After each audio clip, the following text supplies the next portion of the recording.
Good morning, everyone. How's everyone doing this morning? It is Tuesday, correct? Good morning, Pam. We got Jim, we got Amy, we've got Edith, we have Tia, Christy, Jillian. Well, thanks for joining me, everyone, today. It is Tuesday morning, and I think we're going to get started here. Other people can hop on, and I know we've got a lot of other things to do and so forth. But today is, I just want to continue talking about leading with grace through a crisis, and really want to talk about four different leadership traps that leaders can get into when we're leading through a crisis. Many of them that we are reading or seeing them on television. We are reading about them in the paper. We are reading about them on our Twitter accounts and all kinds of articles. Great stories, stories that make you shake your head as well. So I want to talk about four different leadership traps that leaders can get into while leading through a crisis. And we all need to be able to lead with grace, lead with calm, being able to take a step back and thinking about the implications when we are in a crisis. There's a couple of things that I'd like to share before we kind of jump into it. Is I hope everyone is well. I hope everyone is doing as well as we can in our houses, and stay in place, stay at home, whatever that means for everybody. But I hope everybody is doing well, and I've been able to, I have spent at least an hour of my day in between all of my clients and calls and so forth, just checking up on people and seeing how they're doing, and just trying to connect. Last evening, a lot of it is with my family. Many of them are with my clients, past clients, other people that have that just come into my mind, as well as just reaching out and just checking in with people and seeing how they're doing. That connectedness is extremely important during this time. And if we don't connect, and if we don't, keep ourselves well and resilient through this time, and really, wrapping our mind around that this is a really short window and the big picture of things, that we really can go down into a rabbit hole and really create things that are that could even be worse for us. So if we just wrap our mind around that this is, in the big scheme of things, that this is a short window of time that we all have to deal with, and embrace it and make the best of it, and learn some new skills. I'm actually starting a new certification next week. Obviously, it's online, which is a team coaching certification that is ICF accredited. So I figured I better make good use of my time. It was either that, writing a book, all different kinds of things, being stuck at home. So make sure that we're productive, and that we can look back and say that we took very good use of this time, that we are, staying. But today I'd like to just share a win, share something. I am actually coaching a physician that is a physician scientist that is now part of the COVID-19 research, and trying to put things in place, and inventing and all different types of things. And I heard from one of her colleagues this morning that was part of her 360 interview when I was onboarding this physician with assessments and a 360. I got a great email from one of her colleagues this morning that just said, "You're doing such a great job, and thank you for all you're doing for her. We see what she's involved in and what she is doing, and she's doing 10 different things, and burning the candle on both ends, of this, besides her day job as well." And the gentleman said, "I expect to be in my rocking chair someday telling stories about the COVID days, and she will be the hero in many of those stories." And so that was a great email to get, just people being able to see them doing that. So is everybody on this morning? Good morning. Is this the first time people are hearing me? No? Yes? Good morning. So we're going to start off here by talking about 4 leadership traps that leaders can get into. And are we leading through a crisis or managing the response? And the first one I really want to talk about is really, as leaders, being able, are we taking a narrow view of what is going on during a crisis? A lot of times this is how our brain is trained. Our brain is trained to and programmed to face a threat. You know, that's the amygdala part of our brain. It's fight or flight. And, you know, it's designed for self-protection, that many of us think about, what does this mean for me? What does this mean for my situation? What does this do for me? What does this not do for me? And really, you know, the vision becomes the issue. And so as leaders, and if we can remember, when we are in a leadership position, it's not necessarily about me. Yes, that comes to our mind. That is how our brain is programmed. It's programmed for self-protection. But as leaders, we've got to be able to take a step back, and we've got to be able to look at the big picture, because we have a lot of other people that we need to take care of, and instead looking at a broader view and a broader vision of the issue. That might be our initial reaction, is what does this mean for me? But a lot of leaders thrive in crisis, where they're able to take a step back, you know, look in the background, and be able to take a holistic view of what this means in all aspects. Holistic view of your business, holistic view of your people, holistic view of your clients and your vendors. And really, you know, what this presents to you as leaders, as far as the challenges, but also the opportunities. So a lot of times, you know, we take a narrow view, and some of us may be around people and leaders, or teammates, colleagues, business partners, whatever that looks like, that people are taking that narrow view and not taking a step back and saying, what can this actually mean in the future?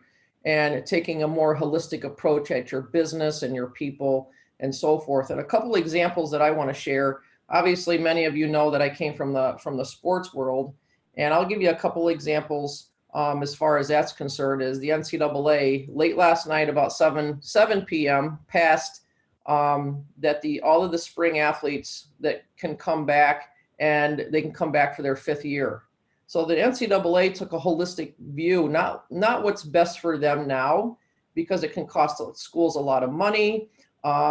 It's not in our rule book. We've got to follow the rules. This is how the NCAA is set up. This is the way we're doing things, and we've got to keep control of the situation here. And the leadership, you know, across, of course, they had a task committee, they had a task force, they had the NCAA, but they took a step back. They looked in the background, they looked at the vision, they looked at a holistic view, and they looked at the people, they looked at the student athletes, they looked at the coaches, they looked at the programs, they looked at the total experience of people. And what they did is, last night at 8 o'clock in the evening, they passed the NCAA rule, where they allowed all of the seniors that plays spring sports, so your lacrosse, your baseball, your softball, to be able to come back for their 5th year and play that senior year. So it wasn't taken away from them.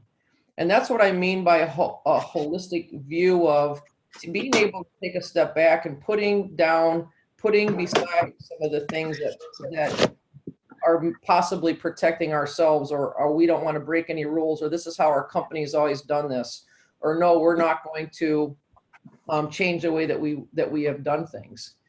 You know, also another example would be many companies are making decisions right now on layoffs, furloughs, and if people can't be in a brick and mortar situation, then how are you bringing value?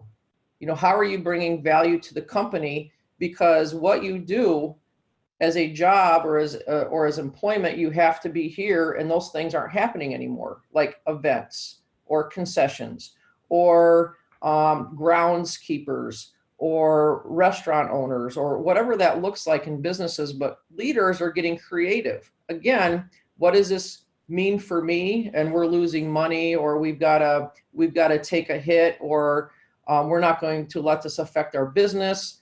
But many leaders are taking a step back. They are taking a step back and looking at things at a more holistic view and a holistic approach, because they see that the challenges are, yes, with our business, but the challenges are also within our people. Our people need to be employed. It will only help our economy. How are their families going to survive during this time? And many people are looking at this as an opportunity. And another example that I would like to share, that hopefully everybody can take this back to their industries or their businesses. They're repurposing people. People are getting repurposed within their companies, within their organizations, on if they can't do these things, and if they can't do these things now, and this is why they're getting paid, then we have to be creative as leaders and not take this narrow view as like, this is what they do. I guess they can't work. I guess we can't pay them.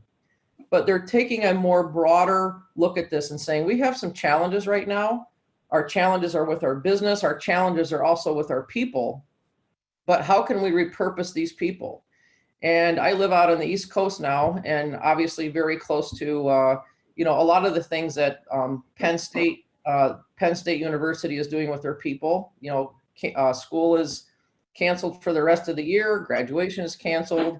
It's stay in place for, through April, but how can they repurpose people? And one thing that they are looking to do to repurpose their people that are in the equipment rooms. I mean, when you're at a school like this, there's massive people that are in equipment rooms, and they are repurposing these individuals to actually make masks.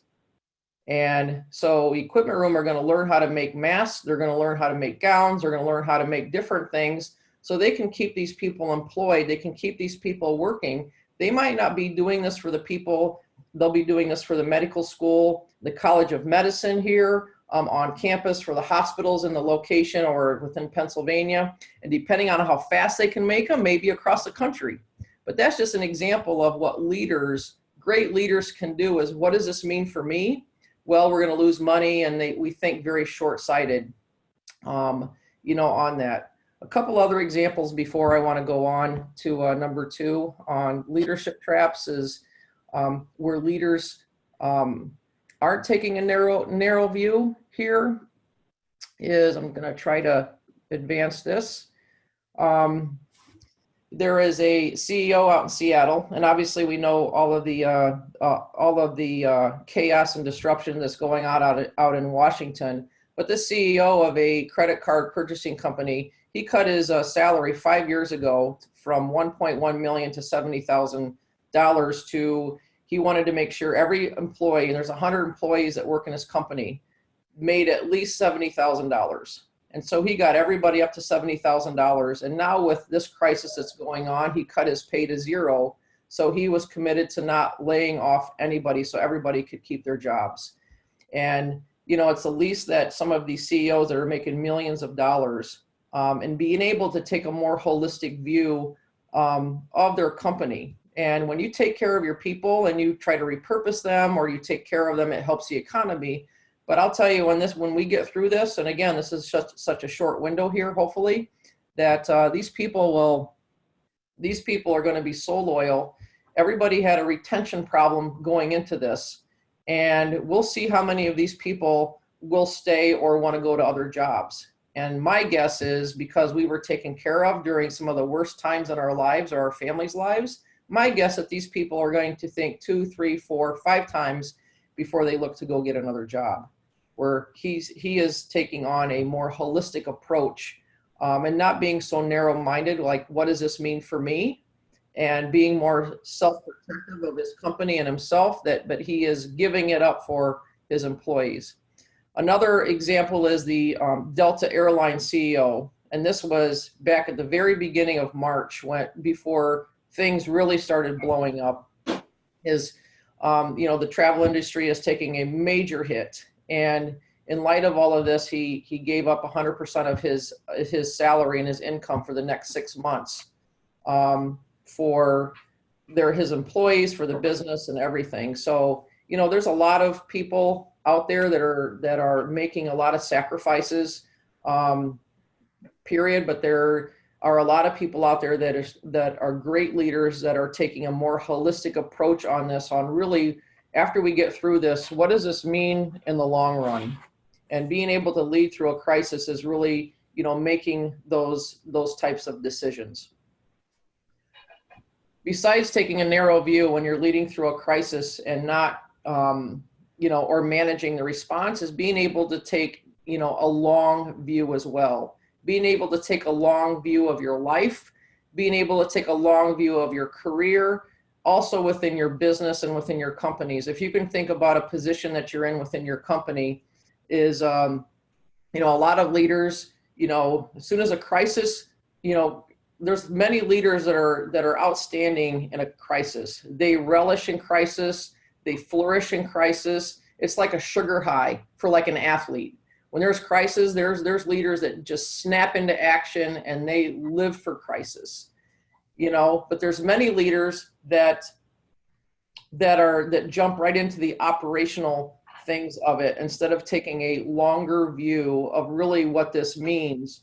Really, what does this mean for not just today, where we snap into action and we get into the weeds, when we should be able to be delegating different things to our people. We should be able to trust our people, because there's many tough decisions to be made during crisis. Hopefully when we've put our teams together, we have surrounded ourselves with great people that we trust, people that we can rely on, people that we can give to own certain things. But hopefully during a crisis that we don't have leaders that are jumping right into the operational things of it, but leaders are taking, again, a step back and saying, what does this mean for next week? What does this mean for next month? What does this mean for 6 months down the road? And what does this mean for 2021? Those are the leaders that are thinking those types of things, where they are able to put some of those things in place, where you have well-directed, management, and your team is being able to take that long view instead of managing the day-to-day and managing the present. So I'm going to pause right there after those two, because we've got two left. Narrow view and taking a holistic approach, and also a long view with leaders being able to delegate, trust your team, being able to look ahead, being able to look to plan. I'll tell you, myself and my business partner, we are not into the weeds with the day-to-day stuff, but we are thinking about, what does this mean for next month, 3 months, 6 months, next year? What are some things that we can put into place? So when we get through this small window, we are ready to, we're like animals let out of a cage, that we can just go, because we have prepared, we have planned, we have thought ahead, we know what people are thinking, needing, wanting, and we are going to be ready to roll. What does this mean for your team, your business, and so forth? So I'm going to pause, and I'm going to ask people to unmic themselves, and whether it's about the narrow view and the holistic approach, or the long view and being able to plan as leaders. If anybody has any examples of those, or tidbits for people that maybe you're doing within your companies, or your leaders have done in your companies, we want to be able to create this platform for everyone to learn from each other.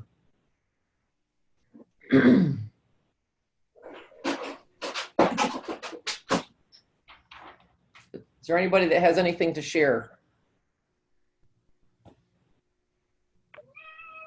Hey, Pam, it's Edith.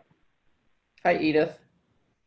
So in my organization, we've actually this is now our second, what I would consider crisis. We went through one last year due to the deployment of a new application, and we were not prepared within our enterprise service desk to handle a volume of phone calls that we've incurred.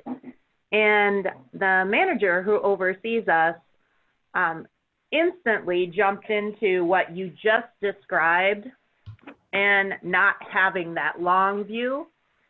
And now with the COVID-19 crisis, he has also done that. So I am up against how to manage up to make sure that that long view is actually happening. So for me to hear some of the things that you've just stated that can help with that, I think is going to help me. But I would love to hear other people's thoughts as to what they've been up against currently and or in the past.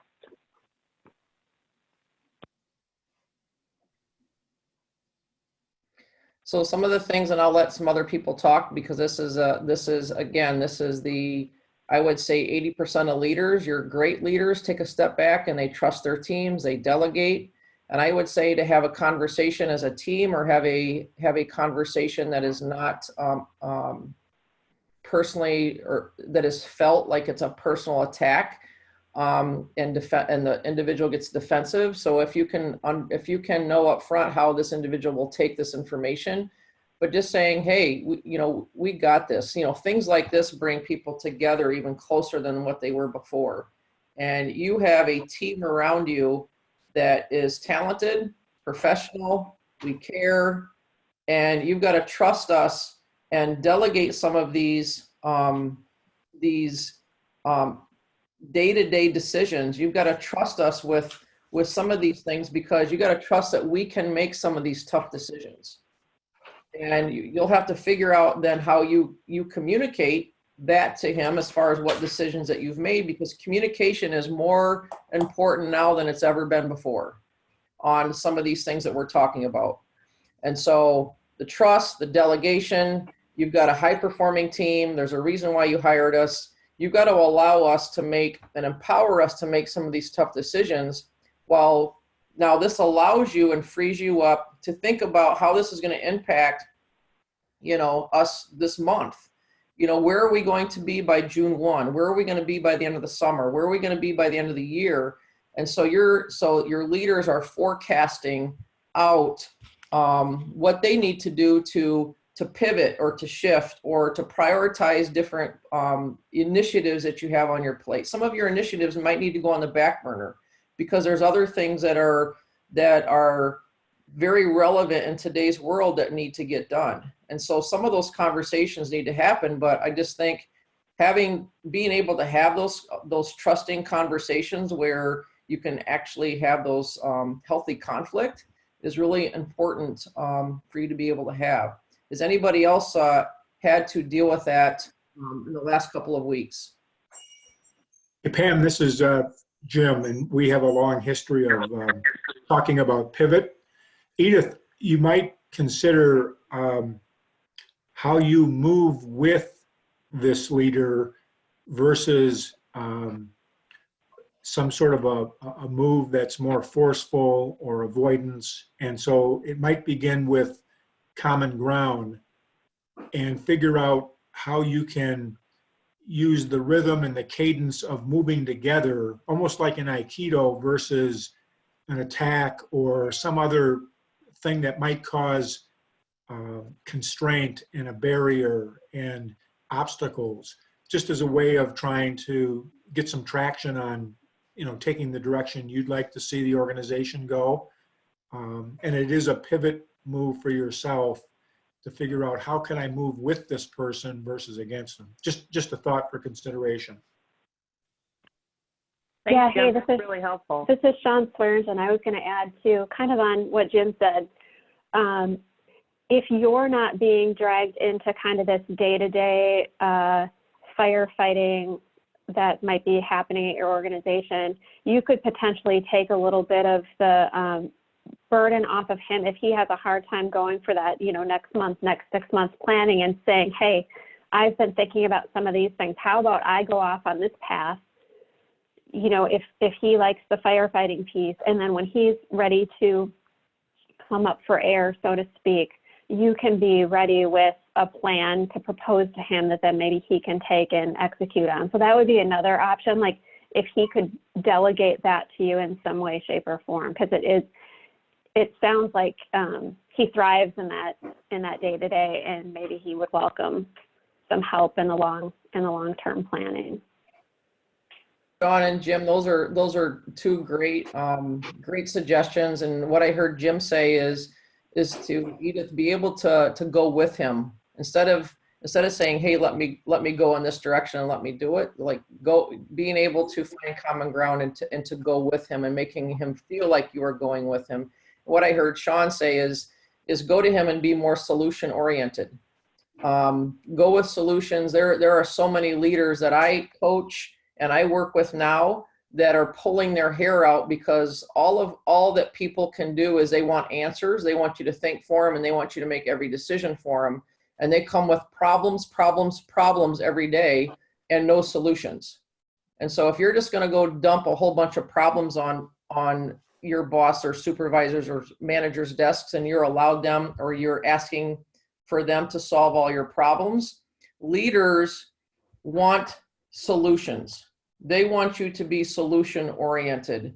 Don't come with all the problems, but come with ideas, come with suggestions. I guarantee you your best leaders will admit that they don't have all the answers. They have never been through something like this before. I don't have all the answers, and I really would appreciate, your help, your suggestions, because we'll figure this out together. Hey, Edith, this is Jim again. One other little suggestion might be to go back to kind of lessons learned from that other crisis, and perhaps you develop kind of a little talking point that you could share with the executive that says, I've reflected on our process when we went through this other crisis, and here are some things that upon reflection I learned, and I want to just share these with you as again in the spirit of moving with him, and maybe you could get some traction to get him to agree of, oh yeah, I haven't really thought of those things before, and that would be good for us to think about implementing this time. Just another thought. It's great. Edith, I can see you writing feverishly. So Yes, I am. Good. The third one here kind of is a segue into what you were just talking about, is leaders can really get into controlling or over managing the response. And so this would be really, just over centralizing the response or over managing the response, or another word would really be for leaders to, the risk is controlling, controlling during a crisis, because it is so uncertain and it is so volatile. And this is a trap. Another trap for leaders is to try to control everything. And what this causes, and leaders lead like this sometimes daily. And I talk to individuals all the time where, it's taken so long for this individual to get a response to me. They're not emailing me back. They've got to make a decision for everything, where suddenly, if you are over managing the response or over managing the crisis, it creates new layers for any movement or approval for any minor decisions. And that's why it's so important for leaders to be able to delegate to their people, that they've got to be able to make tough decisions during this time, because if not, the organization becomes less responsive, less communicative, and extremely frustrated, through some of the constraints that is actually provided. And I'm sure this is actually, daily. So the solution really is to seek order rather than having control of every little thing, and being able to delegate. And, what is important for leaders to understand is what this requires. It requires for leaders to understand that they can't take control of every little thing, but they've got to be able to understand and communicate what decisions that they have to make. What decisions do I have to make, and what decisions can my team or my people, what decisions can they make? And that needs to be communicated to the whole team. Like, these are the things that I have to be in on. These are the things that I don't have to be in on. And understanding and really establishing those guidelines and that communication and those principles, those values, is really important, because if not, there's a temptation for leaders to really want to control everything. And so this is another leadership trap that people can get into, is really trying to manage every little thing, but understanding these are the decisions that I need to be involved in. And these are the decisions that I need you to run with, so we can move through things quicker in order to protect our people, our processes, our clients, our vendors, and whatever else that looks like within your own industries. The fourth leadership trap that I'm going to finish with is there's a lot of times that many people forget the human factor. They forget the human factor, and they dive right into the metrics. They dive right into the market. They dive right into the share price. They dive right into, what's our revenue, what's our Q1 for many companies, and tomorrow, what does that look like? What are our costs? What's our revenue? And what do we need to do for Q2 when people are so focused in our numbers and our metrics, when we forget the human factor? Working with a great company right now that has set up a cadence, which we are trying to do and trying to pass that on to other companies and other teams, other smaller teams, to stay connected and have some type of cadence for communication with your teams. And there's a number of C-suite individuals that we work with that really trying to set up their cadence with their own, if they're a CFO, their own accounting teams, or their own sales teams, or their own marketing teams, is setting up some type of consistent cadence so people are connecting, people are engaged, and also that you are moving people forward with the initiatives in the company. Staying connected, keeping people moving forward, keeping people motivated, and keeping some of those initiatives moving forward. There's a lot of your best coaches. And again, I'll go back to my sports world here. Your best coaches are on Zoom with their entire support staff, staff, and they are talking about nutrition with their elite athletes. They're talking about nutrition and what they're doing with their nutrition during this time that they're not being active. Elite athletes are used to working out every single day, and they're talking about nutrition. You have the sports psychologists that are talking about their mental well-being and their resilience, and what are they doing each day? What are you doing with your time? You also have your strength and conditioning coach. What are you doing during your workouts, getting your range up each and every day? You have a month. I want you to take as many days as you can and get your heart rate and your range. You got to be in this range at least 75% of this month. And then you're talking about the values, you're talking about staying connected, you're talking about what our principles are for our industry and our programs. That is not forgetting the human factor, but also keeping people engaged and keeping people focused and keeping people moving forward is one of the most important things, especially during this time. And many people are not wired or prepared or equipped to handle the things that we're going through. And leading through a crisis is taking a step back and not having that narrow view, being more open, not forgetting the human factors. And these are the 4 leadership traps that I would really encourage all of you is to take a look at. And what am I doing well? What can I tweak? What do I need to get better at? Because I can't fall into one of these traps during a crisis. Because am I leading through a crisis, or am I managing responses? So thank you all for joining us today. I know many of you have other meetings here, but join me on Thursday as I will continue talking about leading through a crisis. But my focus is going to be the impact of hope and resilience when you're leading through a crisis. So that is a lot around well-being, resilience for yourself, for your teams and your organization, but leading through a crisis and the impact hope and resilience has on all of us. Thank you guys very much, and thanks for joining me. If you have any questions, comments, you guys can reach out to me via LinkedIn, emails, anything else that you guys need help with. We are here to help. So thanks for joining me, and everyone have a good day. Thank you. Thanks, Pam. Thanks, Pam.